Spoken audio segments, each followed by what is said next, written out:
this all started with a call from Jerry Butler, and we've known each other for a while, and he asked me to come in on the franchise, but not to create a sequel, but a new installment, so that it took the action-packed ride of the first two movies, and then took it in a new direction and put my stamp on it. I mean, what better vehicle than you get than that you can actually bring your wares to the table and hopefully not screw it up.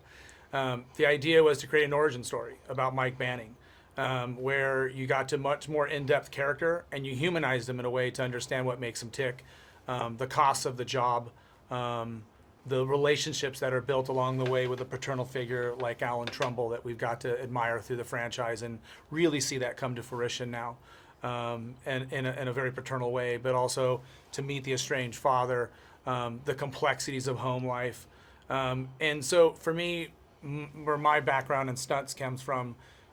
everybody's asked me what it was like to be in those situations. So I try to bring that to the table in the action, to bring the audience within the ride and make them a participant on what's going on versus just being voyeurs and watching something on a screen, so that the action is not mindless, but you're attached to it in an emotional way, and in a physical way, so to speak. And how you do that is you put the actors in it as well. And so to have their trust of, for better or for worse, but to have their trust to put them within these environments, you're suddenly not just watching action for the sake of action, you're embedded in an emotional attachment to what they're going through and rooting for them along the way.